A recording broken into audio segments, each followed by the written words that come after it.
So hello everyone. This evening we will continue our writing class. So in the previous lessons we talk about the sentence, we talk about the subject and the predicate that we use in a sentence. We talk about the complement, those words that we use to complete the meaning of the verb or the predicate and the meaning of the subject. So when we talk about sentence, there are two important elements that we use to write a sentence. We need a subject and a predicate, or a verb at least, to make a sentence in English. A subject can be a simple subject. When we have other words to modify the subject, that subject will become a complete subject. And we can also use compound subject. That means we have more than two subjects in a sentence. Talking about predicate, it is the same. We have simple predicate, we have complete predicate, and we have compound predicates. When I say predicate, I mean verbs, but in writing we call it predicate. Another element in the sentence is complement. And we have different types of complement. We have direct object, indirect object. We have subject complement, which are predicate nominative and predicate adjective. We have objective complement. So these are the 5 types of complement. I want you to go back and learn more about the complement. And then we go to the sentence types. In English writing, when we talk about sentence structure, we divide sentence into 4 types. We have simple sentence, compound sentence, complex sentence, and compound complex sentence. When we write simple sentence, we have 4 formula to write a simple sentence. We can use SV formula, SSV, SVV, or SSVV. The letter S represents the subject, the letter V represents the verb. So you can use two subject or 2 verb in one sentence. So these are the 4 formulas of simple sentence. Compound sentence is a kind of sentence that we use 2 simple sentences together, or we write 2 simple sentences in one compound sentence by adding a comma and a fanboys. When I say fanboys, I mean coordinating conjunction. So to form a compound sentence, you can use fanboys or coordinating conjunction. You can use semicolon, or you can use conjunctive adverbs to form a compound sentence. So I believe you can write simple sentence and compound sentence in your paragraph or essay.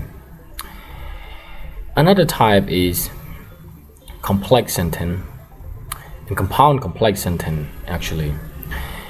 In order to write complex sentence and compound complex sentence, you need to understand clause, because in complex sentence or compound complex sentence, you need dependent clause. When you know what is dependent clause, you can put dependent clause into your sentence. Your sentence will become a complex sentence. So now let's begin clause. Clause is a group of words that contain a subject and a verb. The definition is similar to a sentence, right? So a clause can be a sentence, and sometimes it cannot be. That's why we have 2 types of clause. We have independent clause and dependent clause. Independent clause contains both a subject and a verb, and independent clause can stand alone as a sentence. So we can say that independent clause is a sentence, in short. But dependent clause also contains subject and verb, but it cannot stand alone as a sentence. Dependent clause depends on another sentence to make a complete idea. And dependent clause are introduced by subordinating conjunction. So in order to write a dependent clause, you need to know different kinds of subordinating conjunctions, because independent clause are introduced by subordinating conjunction like because, what, if, although, even though, after, before. So again, independent clause is a sentence. We don't have to discuss about independent clause. What we will discuss is dependent clause, a kind of clause that begins with subordinating conjunction and it cannot stand alone as a sentence. So we have different types of dependent clause here. So we have three types of dependent clause. We have noun clause, adjective clause, and adverb clause. So these three types of dependent clause are introduced by or begins by subordinators or subordinating conjunction. In noun clause, the subordinators that begins noun clause are what, where, why, how, where, when, who, whom, which, whose, whether, that, and if. And noun clause begin with subordinator and they have subject and verb. Noun clause works like noun. So when we put noun in a sentence, it can be a subject or object. So noun clause work like subject and object most of the time. For example, he knows that his business will be successful. So in this sentence, we have noun clause from that his business will be successful is an object of the sentence, and it is a noun clause. Second example, that there is a hole in the ozone layer of the Earth's atmosphere is well known. So that there is a hole in the ozone layer of the Earth's atmosphere is a noun clause, and this time it functions as a subject of the sentence. Number 2, adjective clause or relative clause. Adjective clause begins with who, whom, which, whose, that, and where, when. Alright? Depend on the noun it modifies, because adjective clause is works like adjective. So adjective modify nouns, adjective clause also modify nouns. Men who are not married are called bachelors. So who are not married here is an adjective clause that modify the noun men. We use a relative pronoun who because the noun it modified is a human, is a person or people. Last year we traveled to San Francisco, which is famous for its architecture. So which is famous for its architectures here modifies San Francisco because San Francisco is a thing.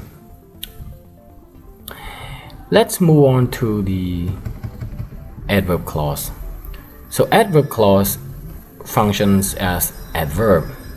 So when we use adverb, we can use adverb to tell time, place, cause, purpose, result, condition, or concession. So when we study about adverb clause, we have to study the subordinator because we use different subordinator for different purpose. When we talk about time, we use when, before, after, until, since, as soon as to make an adverb clause. When he won the money, he decided to buy a car. So when he won the money here is a clause. It is an adverb clause that modify the whole sentence or modify the main verb. She drove wherever she wanted. So this time she drove wherever she wanted. Wherever she wanted here is an adverb clause that modify the verb or the predicate drove. She got a parking ticket because she parked illegally. So because she parked illegally here is an adverb clause that modify got. He drove fast so that he could get to work on time. So that here is is a subordinator that create an adverb clause of purpose. He drove so fast so that he could get to work on time. He drove so fast that he got a speeding ticket. So that he got a speeding ticket here is an adverb clause of result. If he hadn't won the lottery, if she hadn't won the lottery, she wouldn't have been very unhappy. So if she hadn't won the lottery here is an adverb clause of condition. Although she thought she was a good driver, she got a lot of tickets for speeding. So although she thought she was a good driver here is an adverb clause of concession or contrast. So these are the three types of dependent clause. So again, dependent clause is a group of words that contain a subject and a verb, and dependent clauses are introduced or begin by subordinator. That makes them incomplete meaning. We have noun clause, adjective clause, and adverb clause. So now I want you to do one exercise here. Underline dependent clause in these sentences. All right. We have 10 sentences here to underline. So thank you for today. Please do the exercise, and I will wait for your answer until 7 o'clock.